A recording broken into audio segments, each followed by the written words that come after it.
महिमा तुम्हारी वेद बखानी, महिमा तुम्हारी वेद बखानी, तुलसी की वाणी शुरू हो रही है,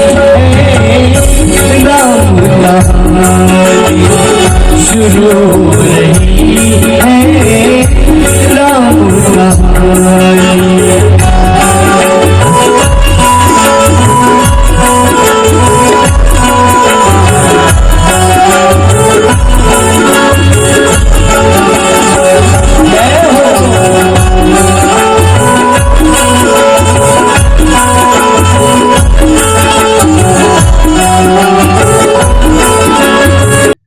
बोधहीन तनु जान के सुमिरहु पवन कुमार,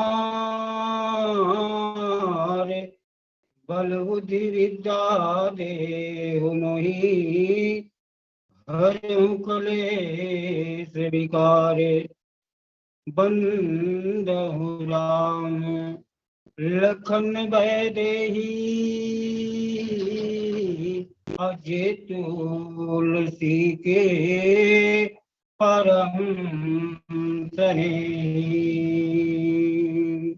जग जप राम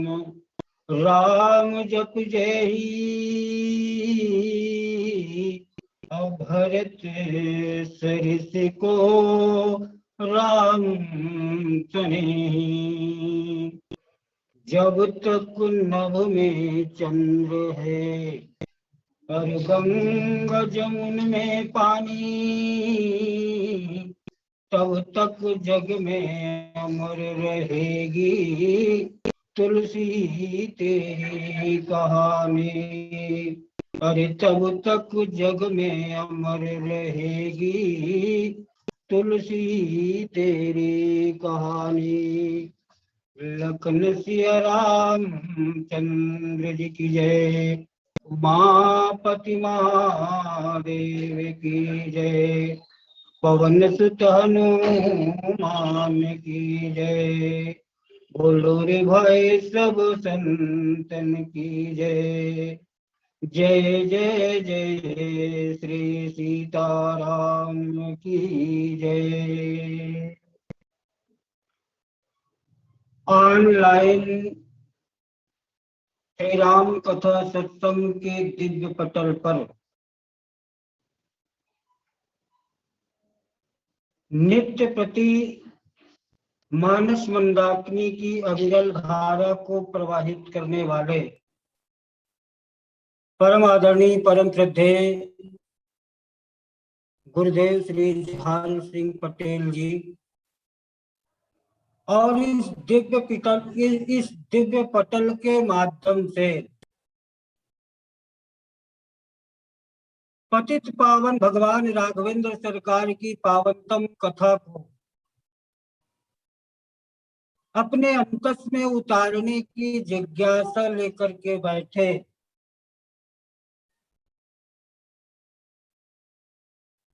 श्रोता के रूप में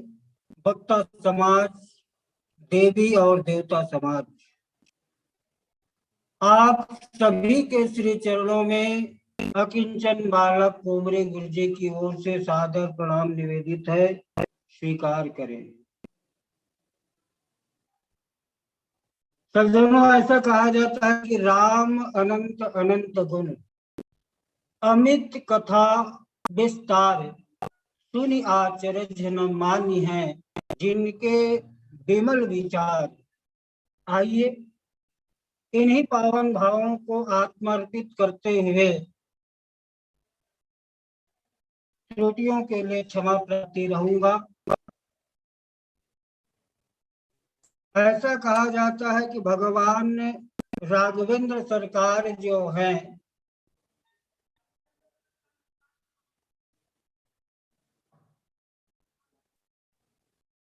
वो हमारे लोक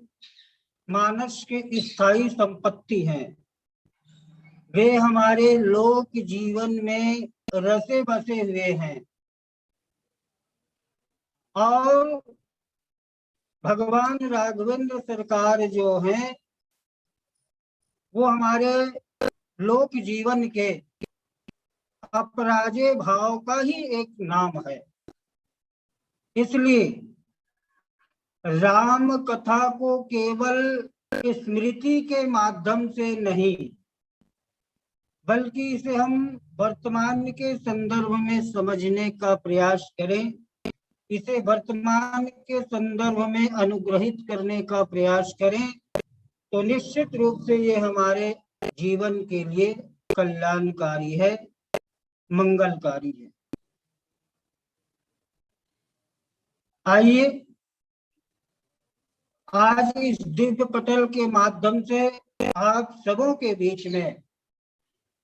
जिस कथा प्रसंग पर चर्चा करने का मुझे अवसर प्राप्त हुआ है, मैं उस कथा प्रसंग की ओर आप सभी का ध्यान आकृष्ट करना चाहूंगा। कथा प्रसंग कविकुल शिरोमणि संत बाबा तुलसीदास द्वारा विरचित श्रीमद् रामचरितमानस का प्रथम सोपान अर्थात बालकांड दोहा नंबर 284 पर मुझे चर्चा करने का अवसर प्राप्त हुआ है, जहां पर गोस्वामी जी महाराज अपनी कालजयी लेखनी के माध्यम से दोहा की जब रचना करते हैं तो दोहा के जो भाव हैं उनके जो शब्द हैं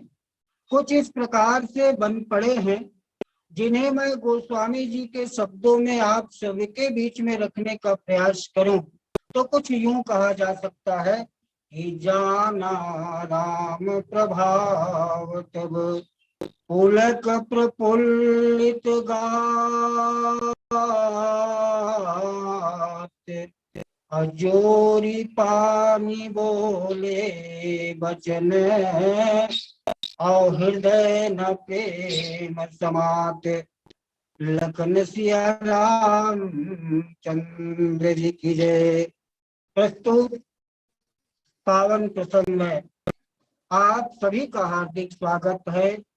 अभिनंदन है। आइए सबसे पहले हम इस दोहा के जो सरल भाव हैं, इनके जो सरलार्थ हैं, जिन्हें गोस्वामी जी महाराज ने ज्यों का त्यों हम और आप सबके बीच में रखने का प्रयास किया, मैं उन भावों को आप सबके बीच में रखने का प्रयास करूं तो गोस्वामी जी महाराज कहते हैं कि जाना राम प्रभाव तब, जब परशुराम जी महाराज जो हैं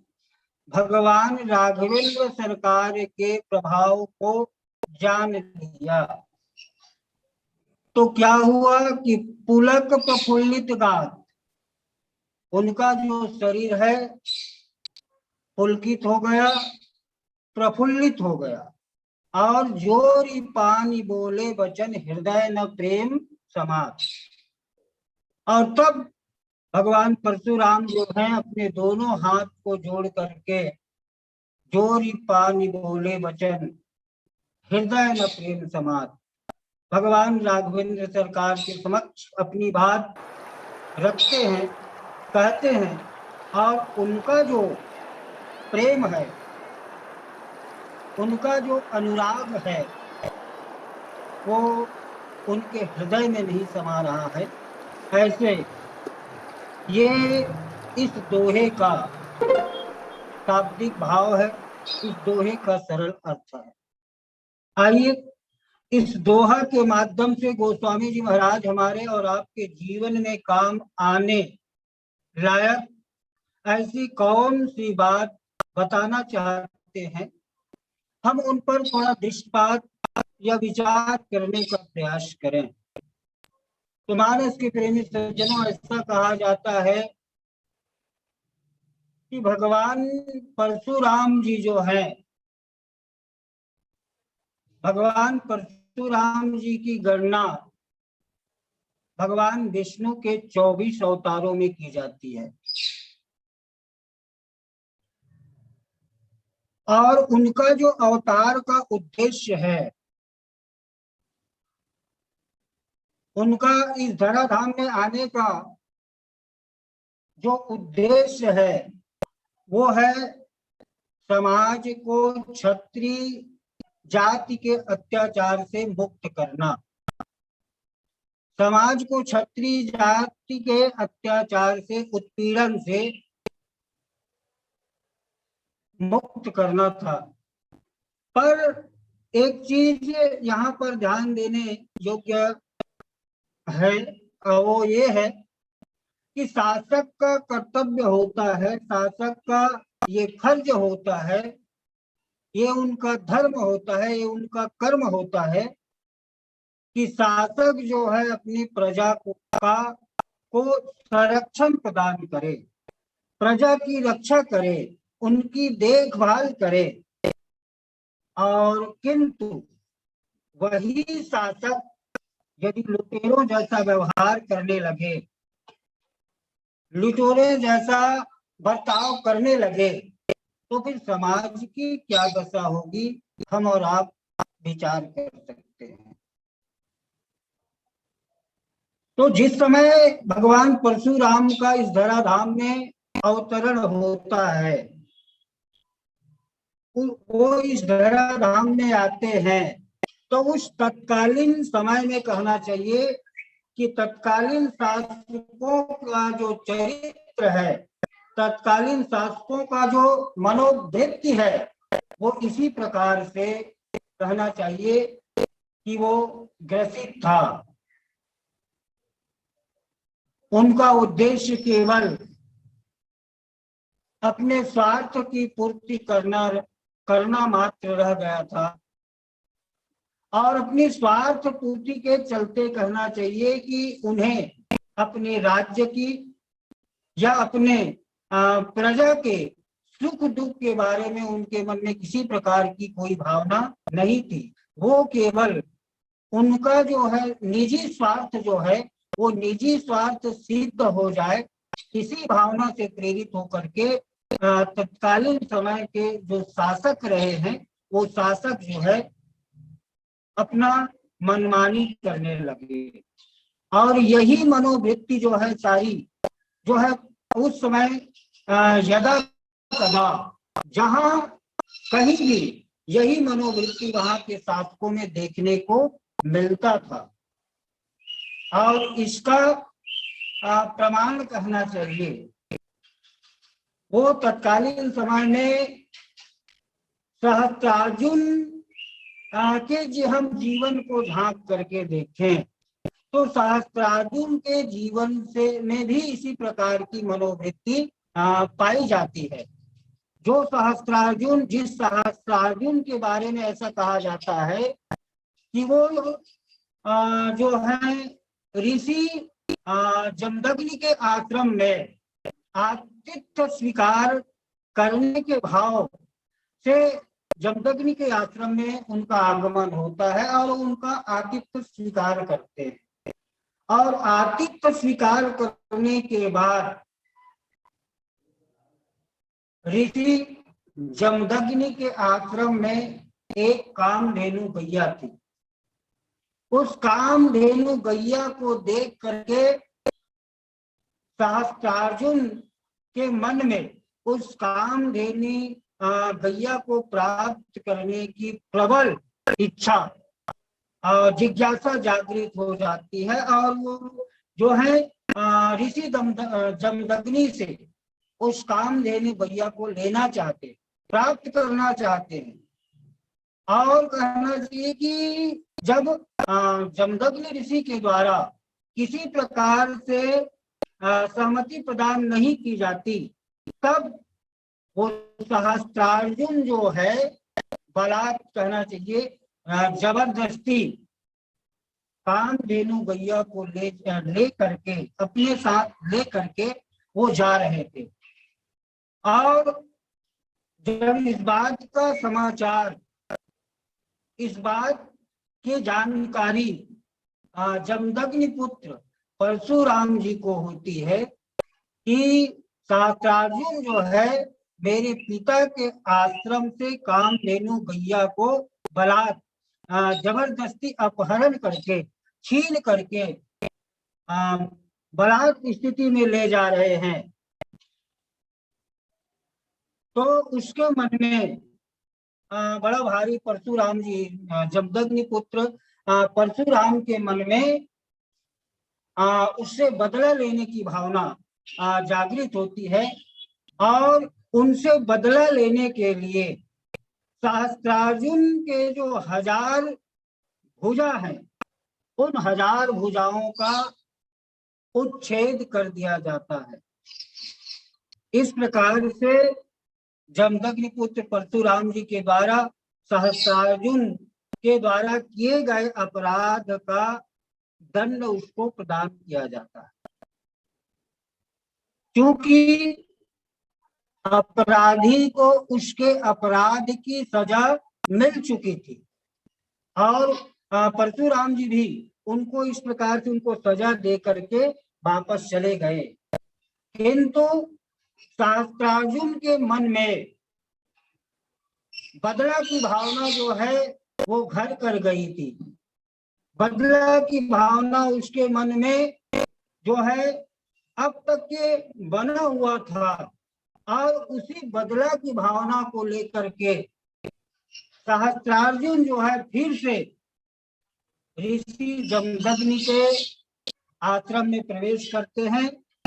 और ऋषि जमदग्नि के सिर का उच्छेद कर देते हैं, सिर को काट देते हैं। और जब इस बात की समाचार, इस बात की जानकारी फिर से जब परशुराम जी को होता है तो उसके मन में बड़ा भारी क्रोध जो है उसके मन में जागृत होता है और तब परशुराम जी के मन में ये भावना जागृत होने के बाद वो ये दृढ़ संकल्पित हो जाते हैं कि अब इनको समूल नष्ट कर देना ही उचित होगा। ये समझ करके आज परशुराम जी महाराज जो हैं वहां पर सहस्त्रार्जुन का के सिर का भी उच्छेद कर देते हैं, उसके सिर को काट देते हैं। पर यहीं पर परशुराम जी के मन में एक भ्रांति कहना चाहिए कि एक गलत विचार, गलत परंपरा जो है यहीं पर जागृत हो जाती है। परशुराम जी महाराज एक सहस्त्रार्जुन के कारण उसके मन में इस प्रकार की भावना जागृत हो जाती है कि संपूर्ण जो है वो क्षत्रिय जाति के प्रति, संपूर्ण क्षत्रिय जाति के प्रति उसके मन में राग पैदा हो जाता है। और जब उसके मन में संपूर्ण क्षत्रिय जाति के प्रति राग पैदा हो जाता है तो वो जो परशुराम जी जो है अपने फरसा के माध्यम से, अपनी परशु के माध्यम से संपूर्ण पृथ्वी को कहना चाहिए कि, और ऐसा कहा जाता है कि परशुराम जी महाराज के द्वारा इस पृथ्वी को क्षत्रिय जाति से 21 बार विहीन कर दिया गया। और ये केवल एक गलत भावना, एक गलत विचार उन्होंने इस दोष को कहना चाहिए। जो सहस्त्रार्जुन के मन में जो दोष पैदा हुआ था उस दोष को केवल सहस्त्रार्जुन का ना मानते हुए उसने संपूर्ण क्षत्रिय जाति के ऊपर इस दोष को कहना चाहिए कि लागू करते हुए संपूर्ण क्षत्रिय जाति का मानते हुए वो क्षत्रिय जाति के प्रति विरोध की भावना, उनसे दुश्मनी की भावना, उनसे बदला लेने की भावना अपने मन में ठान लेते हैं, जबकि ऐसा बिल्कुल नहीं है। और यही परशुराम जी जो हैं, इस प्रकार से वो सहस्त्रार्जुन से अपना बदला तो लेते हैं, पर उसके मन में जो गलत धारणा, गलत सोच, गलत विचार क्षत्रिय जाति के प्रति पैदा हो चुकी थी, उस गलत विचार को, गलत धारणा को, गलत सोच को बदलने के लिए कहना चाहिए कि आज मर्यादा पुरुषोत्तम भगवान राघवेंद्र सरकार जो है, क्षत्रिय जाति में उनका जन्म हुआ, और क्षत्रिय जाति में जन्म लेकर के भगवान राघवेंद्र सरकार जो है, परशुराम के मन में, उनके विचार में आई हुई जो मलिनता है, उनके विचार में आई हुई जो दोष है, उस दोष को दूर करने का प्रयास आज भगवान राम के माध्यम से क्षत्रिय कुल में जन्म लेकर के किया जाता है। इस प्रकार से गोस्वामी जी महाराज यहाँ पर जाना राम प्रभाव तब पुलक प्रफुल्लित गात, अजोरी पानी बोले वचन प्रेम न हृदय समाज, प्रस्तुत पंक्ति के माध्यम से यहाँ पर बतलाने का, दिखलाने का प्रयास किया गया है। और कहा जाता है कि इस बार भगवान राघवेंद्र सरकार जो है, जिन्हें हम ये कह सकते हैं कि भगवान राघवेंद्र सरकार का जो अवतार है वो पूर्णावतार के रूप में यहाँ पर होता है, और पूर्णावतार के रूप में होने के साथ ही साथ उन्होंने क्षत्रिय जाति में जन्म लिया, और क्षत्रिय जाति में जन्म लेने का कारण मैंने आपसे निवेदन करने का प्रयास किया कि इसका उद्देश्य केवल इतना ही है कि इस सत्य का उद्घाटन जो है करना कि दोष जो है, गलत धारणा जो है, गलत विचार जो है, हमारी जो मानसिकता है, वो किसी जाति विशेष को उत्कृष्ट अथवा निकृष्ट नहीं कहा जा सकता। किसी जाति विशेष के संबंध में जिस प्रकार से यहाँ पर परशुराम जी ने मान लिया है, जितने भी इस धराधाम में क्षत्रिय जाति हैं, वो सारे के सारे लोगों के प्रति उसकी जो भावना है वो दूषित हो चुकी है। वो सारे क्षत्रिय जाति को निकृष्ट समझने लगे हैं, और इस भाव को दूर करने के लिए ही भगवान जो है अवतार यहाँ पर होता है। और इस प्रकार से सोच लेना, इस प्रकार से मन बना लेना कि कोई जाति विशेष जो है इसके लिए दोषी है, ये ठीक बात नहीं है। ये मनोवृत्ति जो है वो उचित नहीं है। और इस प्रकार से जो है भगवान के संबंध में कहा जाता है कि वो पूर्णावतार है। और वहीं पर यदि विचार करके देखा जाए तो संतों के द्वारा और विभिन्न वक्ताओं के द्वारा, मानस के चिंतकों के द्वारा ये बात कही जाती है कि भगवान तो एक तरफ जो है भगवान मर्यादा पुरुषोत्तम श्री राघवेंद्र सरकार है, तो वहीं पर दूसरी तरफ हम विचार करके देखें तो परशुराम जी महाराज। तो भगवान राम को पूर्णावतार यहाँ पर बताया गया है, और परशुराम जी महाराज को आवेशावतार के रूप में यहाँ पर परिभाषित किया गया है। उन्हें आवेशावतार के रूप में प्रदर्शित किया गया है। एक बात और, परशुराम जी की गणना यद्यपि भगवान के 24 अवतारों में की जाती है, पर वो हमेशा जो है अवतार की जो मनोभूमि है, अवतार की जो पृष्ठभूमि है, वो हमेशा उस अवतार की पृष्ठभूमि में नहीं रहे। कुछ समय के लिए ही उस अवतार की जो बातें हैं उसके जीवन में हमें दिखाई पड़ने लगती है, उसके जीवन में हमें उसके चरित्र में हमें झलक पड़ता है, और कुछ समय के बाद उसका जो सारा जीवन जो है वहां पर परिवर्तित नजर आता है, उसके जीवन में भिन्नता दिखाई पड़ती है। यानी कहने का मतलब ये है कि वो हालांकि उसका जो अवतार है वो 24 अवतारों में उसकी गणना की जाती है, लेकिन उस अवतार की बात वो पूर्ण रूप से अपने अवतार की जो परंपरा है उसमें कायम नहीं रह सके।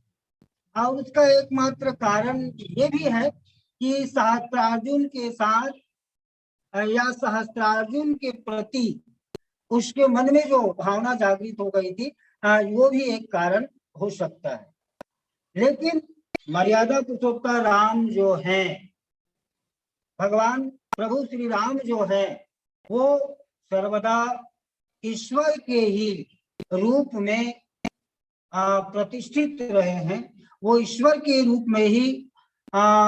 वो जो है हमें यहाँ पर उनका चरित्र दिखाई देता है। उनके चरित्र में किसी प्रकार से भिन्नता या परिवर्तनशीलता की जो बातें हैं हमें भगवान राम के चरित्र में देखने को नहीं मिलता। उसके जीवन की सारी घटनाओं को हम विचार करके देखें, चाहे हम सकते हैं कि भगवान राम को, क्योंकि आप जानते हैं कि अयोध्या का युवराज बनाने की बात की जा रही थी, और सहसा होता यह है कि युवराज बनाने की बात तो की जा रही थी, लेकिन वहीं पर होता क्या है कि अचानक रात्रि व्यतीत होते ही ये समाचार फैल जाता है कि भगवान राम को अयोध्या का युवराज पद नहीं दिया जाएगा, बल्कि उसको 14 वर्ष के लिए वनवास दिया जा रहा है। और ऐसे समय में भी हम यदि भगवान राम के चरित्र को झांक करके देखें, तो उनका जो चरित्र है, उनके जो आदर्श हैं, वहां पर किसी प्रकार से हमें भिन्नता या परिवर्तनशीलता दिखाई नहीं पड़ती है। और जब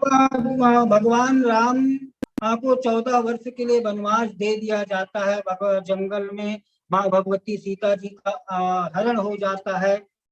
और हरण हो जाने के बाद भी हम भगवान राम के चरित्र को झांक करके देखें तो उनके चरित्र में किसी प्रकार की भिन्नता, किसी प्रकार का दुख सुख, सम विषम, हानि लाभ, जीवन मरण की भावना जो है उनके चरित्र में दिखाई नहीं देते। यानी कहने का मतलब यह है कि वो हर परिस्थिति में, चाहे दुख हो चाहे सुख हो, हर परिस्थिति में भगवान राम का चरित्र जो है अपने आप में स्थिर है, प्रतिष्ठित है, वो कायम है। लेकिन परशुराम जी के जीवन में यदि आप झांक करके देखेंगे, हम देखेंगे तो उनका जीवन जो है सदैव एक रस नहीं रहा है, उसमें भिन्नता परिवर्तन होते चला गया है। परशुराम जी की तुलना गोस्वामी जी महाराज ने एक ऐसे नदी के रूप में